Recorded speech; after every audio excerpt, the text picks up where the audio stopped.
From her vantage point hidden in the bushes, Jennifer stared in horror at the monstrous creature, hardly daring to believe her eyes. It was unlike any wolf she had seen, towering over 6 feet tall even while hunched over the deer it had recently felled. Its broad back was turned to her, and she could clearly see the unnatural structure of its sinewy bipedal form. Jennifer shuddered to think what would happen if she came within reach of the wolf, what it could do to her if it caught her, grabbed her in its powerful arms, and held her closely against its mighty chest. Okay, this is starting to get weird.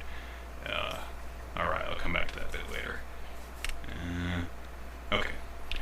Just then the wind shifted, and the wolf caught her scent. Its head whipped about to glare at Jennifer, and instead of running immediately, she froze in fear. She wanted to scream, she wanted to run, but she was transfixed by its powerful gaze, its yellow eyes overwhelming her. And the longer it stared at her, the more dread she felt, for she knew there was no escape. The wolf would be on her in an instant, and she would be helpless beneath the unnaturally powerful creature as it did with her as it wished, utterly and completely consuming her very essence and tasting.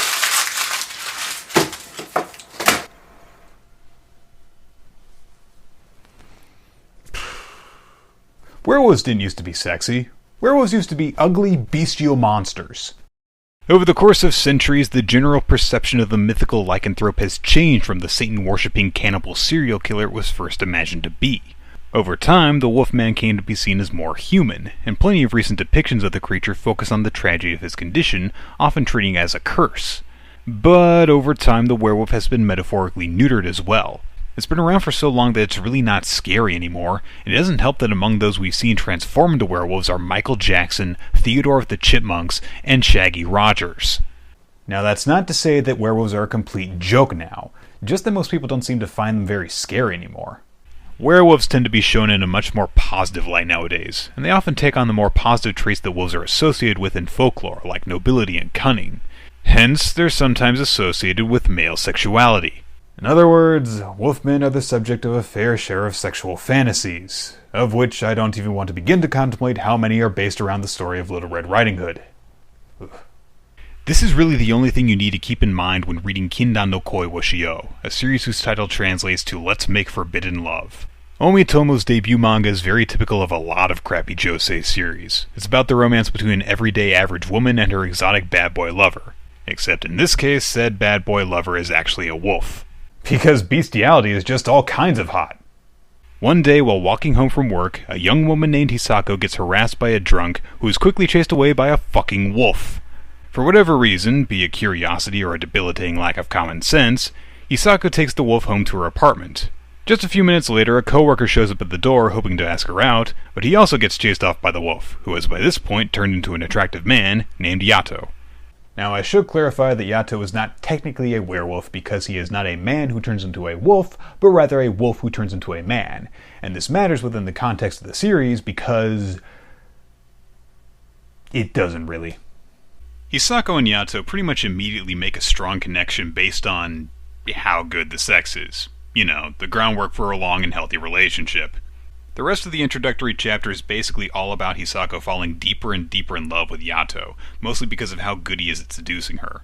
Within the span of one chapter, she goes from, "Holy shit, I can't believe I just had sex with a fucking wolf," to, "I don't care if he can't be a human all the time and he can't provide for me in any way, shape, or form outside of sex, and there's a strong possibility our kids will be horrible abominations of nature. No other man's touch can satisfy me now. I want to be with him forever."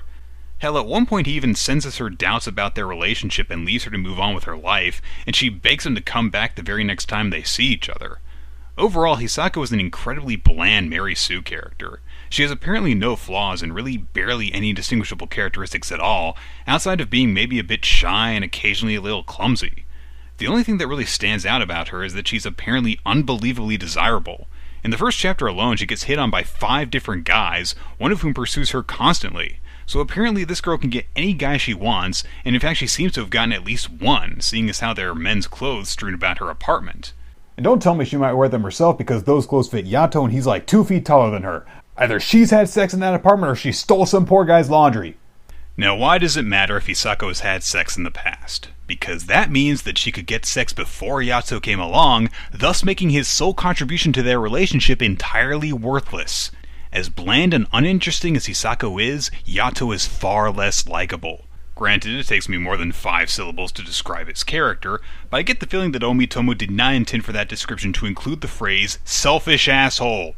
Throughout their relationship, Yato guilt-trips Hisako for having doubts about them, pressures her into having sex almost constantly, even when he's in his wolf form, and even when they could get in trouble if they're discovered. He offers nothing to her in return for feeding him and providing him with a home. He acts like an overprotective douchebag whenever she even so much as speaks to another guy.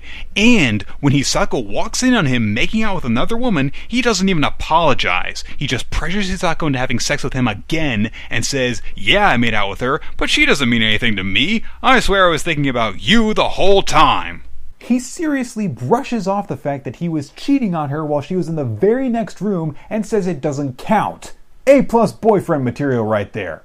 At this point, I wish I could talk about something in the series other than how unconvincing and horrible Hisako and Yato's relationship is, but really there's nothing else to talk about. Let's Make Forbidden Love is a mere 4 chapters long, and it focuses entirely on the romance between the 2 leads. The latter 3 chapters all follow the same basic format, with a new character being introduced, offering a potential threat to the relationship, and the situation resolving with Hisako and Yato having sex at the climax. If you don't enjoy the romance, and I don't see how any sound-minded person could, then there's nothing to distract you from it. This is pure smutty Harlequin romance, and it is very poorly done. I've got no reason to care for either of the characters, let alone want them to stay together, so none of the conflict in the series means anything to me, and all the other characters that show up are little more than window dressing. This is like the josei equivalent of a typical ecchi harem series, and overall it's really bad.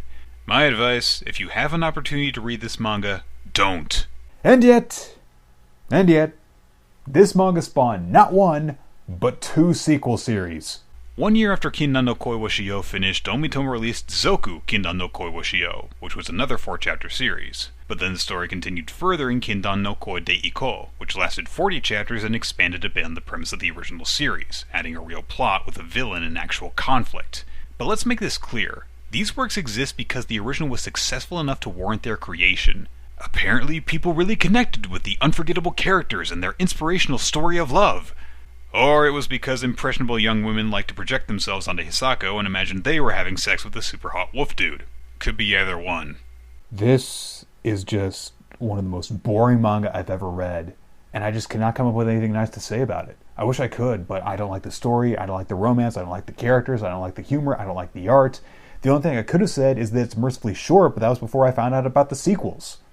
Let's Make Forbidden Love proves that sometimes you can judge a book by its cover, or for that matter by its title. Its only selling point is its premise. If you really want to read a series about a girl hooking up with a sexy werewolf, or were-man, I guess, then maybe you should check it out. One final thing I want to talk about is a note from Omitomo that she wrote when the series was released as a collectible volume. She expresses gratitude to her publisher, her editor, her fans, and so on, and says that she's glad the series was a hit, because of all the time and effort she spent creating the characters of Hisako and Yato. She apparently really took pride in coming up with these amazingly generic characters. That just sums it up perfectly, doesn't it? One of these days I will find a romance manga that does not make me sick to my stomach. Until that day comes, forget what they taught you in school, always read right to left.